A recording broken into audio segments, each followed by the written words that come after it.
뇌에 손상이 오는 조건은 일정 수준 이상의 충격이 뇌에 가해질 때입니다. 달리기를 할 때, 내가 착지할 때 몸에 가해지는 충격, 줄넘기 할 때 내가 착지하면서 내 몸에 가해지는 충격, 그리고 수영할 때 입수하면서 머리에 가해지는 충격, 이런 정도의 충격은 뇌를 손상시키지 않습니다. 운동 중에 뇌를 위험에 빠지게 만드는 운동들이 있어요. 대표적인 운동 중에 라고 하는 것들이 있습니다.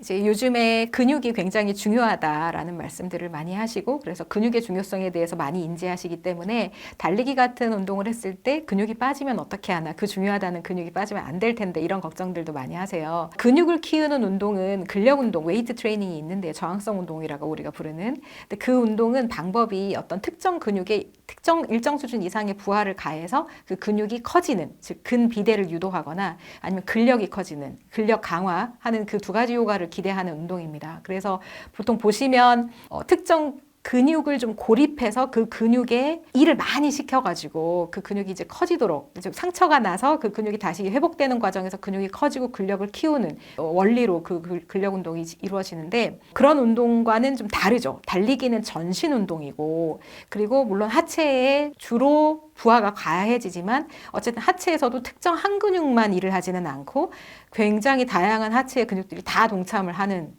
운동이 되겠고, 코어 근육도 당연히 쓰이고 상체도 일부 쓰입니다. 그래서 달리기도 역시 근육을 쓰긴 하지만 이 근육을 쓰는 패턴이 저항성 운동과는 완전히 다른 패턴인 거죠.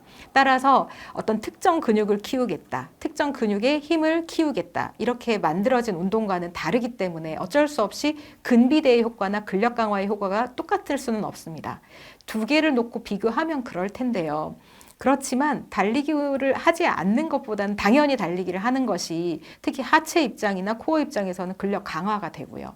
상체 근육은 직접 체중을 부하하지 않기 때문에, 저항이 없기 때문에 상체는 오히려 빠질 수가 있습니다. 그래서 상체가 빠지는 이유는 달리기가 고강도라서 에너지 소모가 많기 때문에 내가 근육을 키울 때 필요한 에너지가 있을 텐데 그 에너지를 운동하는 데 다 소모하기 때문이거든요. 그러니까 상대적으로 상체 근육은 적정한 부하도 걸리지 않고 에너지는 줄고 하니까 빠질 수밖에 없는 것이죠.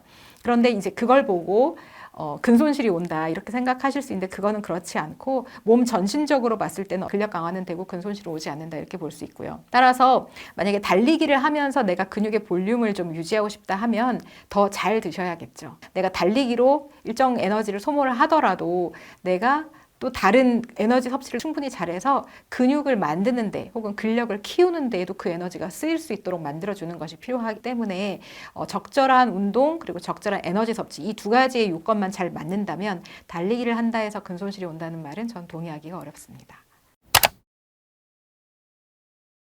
과한 운동이 몸에 해롭다, 과한 운동이 독이다, 이런 말씀들도 많이 하시는 말씀들이세요. 왜냐하면 일단 피로하고 운동을 많이 하면, 그리고 회복하는 데도 시간이 많이 걸리고 그리고 에너지 소모도 많고 자꾸 뭘 먹어줘야 되고 이런 일들이 생기잖아요. 그러니까 이런 걸 봤을 때 운동을 과하게 하는 것이 오히려 득이 아니라 실이 아닐까 이렇게 생각하시는 분들이 많고요.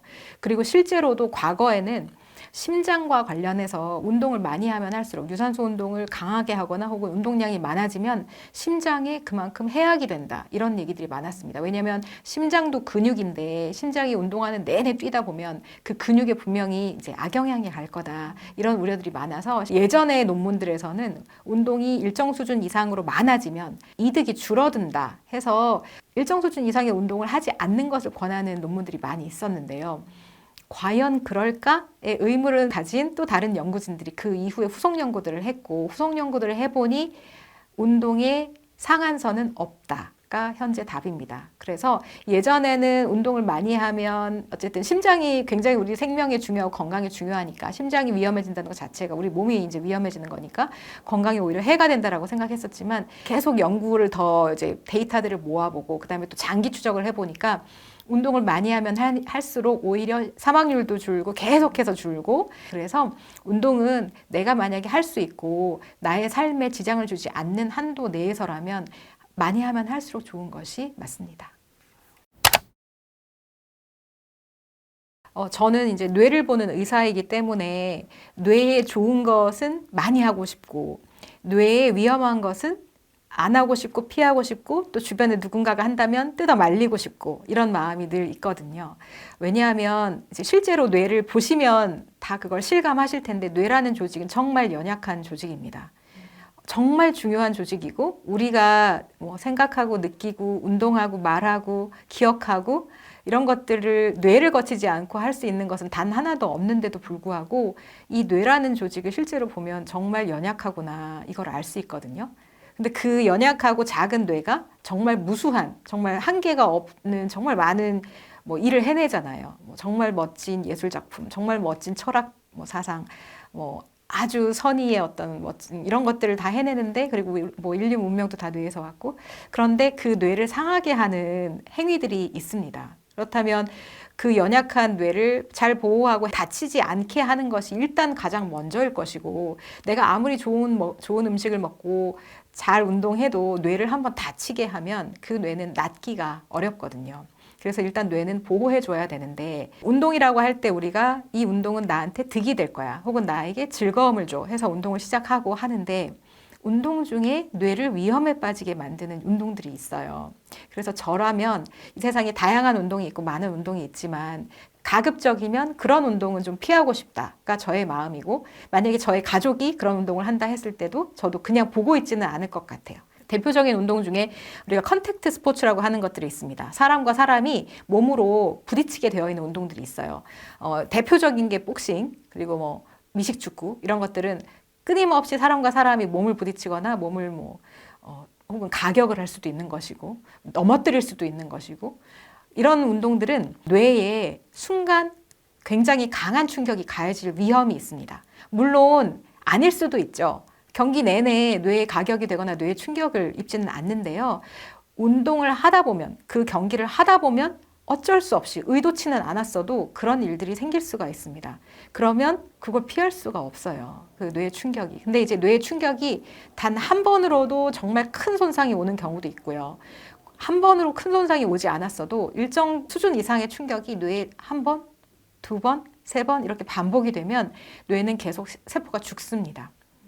그래서 특히 이제 미식축구 선수들이나 뭐 미국에서 이제 그런 선수들이 학창 시절부터 그런 운동을 시작을 해서 젊었을 때 뭐 프로에 가서 돈을 크게 벌고 성공하고 이런 일들이 많잖아요. 그래서 그 사람들이 보통 운동을 시작하고 운동을 한참 하는 시기가 10대에서 20대인데 이 사람들의 뇌를 나중에 보면 70대, 80대의 뇌를 가진 사람들이 많습니다. 개 중에는 그냥 이제 수명을 다 해서 돌아가시는 분도 계시겠지만 사실 일찍 돌아가시는 분들도 많이 있는데 일찍 돌아가시는 분들이 이제 본인의 뇌를 기증을 해서 그걸 이제 연구에 쓰도록 하는데 그 사람들의 뇌를 보면 파킨슨병의 환자, 그다음에 치매 환자 이런 환자들의 뇌와 상당히 유사한 조직학적 소견을 보이거든요. 그것이 살면서 증상이 있었을 수도 있지만 증상이 없이도 뇌에는 이미 그런 변화들이 있는 경우도 있고 실제로 증상이 있으면 조기 파킨슨병이나 조기 치매와 같은 현상으로 나타나서 20, 30대에 이미 인지기능이라든지 어떤 정서적인 우울증이라든지 뭐 이런 것들의 문제가 상당히 있는 경우들이 많아서 저 같으면 이제 그런 종류의 운동은 하지 않고 주변에 누가 한다고 했을 때 권하지도 않고 말리고 하는 것이고 그래서 대표적인 그런 컨택트 스포츠에 제가 말씀드린 뭐 복싱, 미식축구 뭐 이런 것들이 있는데 다 대결을 하는 모든 종류의 운동은 다 그렇다고 보시면 됩니다. 뭐 태권도도 그렇고 유도, 주짓수 이런 것들이 다 거기에 들어가는 거라서 이제 이렇게 이제 말씀을 드리면 사실 이제 실제로 그런 운동을 이미 즐기고 계신 분들은 좀 속상해 하세요. 이 운동 좋은 거 많은데 좋은 점이 얼마나 많고 내가 이 운동을 통해서 얼마나 즐거움을 얻는데 왜 운동이 나쁘다고 하느냐. 하지만 이제 물론 그 운동이 다 나쁘다는 것이 아니라 뇌의 측면에서 보면 저 같으면 그 운동 말고 다른 운동을 하겠다. 뇌 충격이 안 가해지는 운동을 하겠다라는 것이고 왜냐하면 이게 한 번 운이 나빠서 그런 일이 생기거나 혹은 그것이 몇 번 생기면 그 상태는 돌이킬 수가 없는 이제 뇌에 흔적을 남기기 때문입니다. 그래서 뇌에 흔적이 남는다는 뜻은 나의 인생을 좌지우지할 수 있는 굉장히 중요하고 심각한 문제이기 때문에 가급적이면 저는 안 하셨으면 좋겠다라는 생각이고 만약에 이제 그래도 내가 해야 한다라고 하면 충분히 이제 뇌가 보호될 수 있는 환경을 만들어라 라는 것이 제가 드릴 수 있는 조언인데, 복싱 같은 경우는 이제 스파링을 하면서 두부의 가격이 갈 수 있기 때문에 스파링은 빼고 그냥 나머지 복싱 동작들을 연습하시라, 훈련하시라 라는 말씀을 드리고 싶고요. 만약에 이 뇌를 직접 만져볼 수 있는 기회가 다들 있으시다면, 아, 내가 이 뇌는 정말 정말 소중하게 보호하고 잘 평생에 걸쳐서 잘 간직해야겠구나 라는 생각이 저처럼 드실 거라고 생각하거든요. 그래서 꼭 뇌를 보호하는 그런 운동을 하셨으면 좋겠습니다. 뇌를 보호하는 운동이 필요하다, 그러니까 뇌에 충격을 주지 않는 운동이 필요하다라고 말씀드렸는데, 가끔 이런 질문들을 저에게 하시는 분들이 계셨어요. 달릴 때에도 우리 몸이 땅을 착지할 때마다 뇌에 충격이 갈 텐데, 혹은 줄넘기 같은 운동도 계속 뛰는데 뇌에 충격이 가는데 그런 운동은 괜찮은 거냐? 달리기는 뇌에 그럼 해롭지 않냐? 줄넘기는 괜찮냐? 이런 질문들을 하시거든요. 아까 이제 제가 뇌에 어떤 손상이 오는 조건에 대해서 말씀을 드렸는데, 뇌에 손상이 오는 조건은 일정 수준 이상의 충격이 뇌에 가해질 때입니다. 그래서 달리기를 할 때, 내가 착지할 때 몸에 가해지는 충격, 줄넘기 할 때 내가 착지하면서 내 몸에 가해지는 충격, 그리고 뭐 수영할 때 입수하면서 뭐 머리에 가해지는 충격, 이런 정도의 충격은 뇌를 손상시키지 않습니다. 우리 뇌는 두개골에 잘 이제 쌓여져 있고, 또 그 두개골 안에는 뇌척수액 안에 뇌가 떠 있는 거라서 이제 두개골과 뇌척수액이 그 정도의 충격은 충분히 다 처리를 할 수 있고요. 그러나 갑자기 누구에게 크게 심하게 맞는다든지, 혹은 내가 어디서 떨어진다든지, 아니면 누구와 굉장히 심하게 부딪힌다든지, 뭐 차 사고가 난다든지, 이런 류의 큰 충격은 그 한 번만으로도 뇌에 의미 있는 손상을 줄 수 있습니다. 그래서 운동이 머리의 움직임이나 머리의 흔들림이 유발되더라도 이것이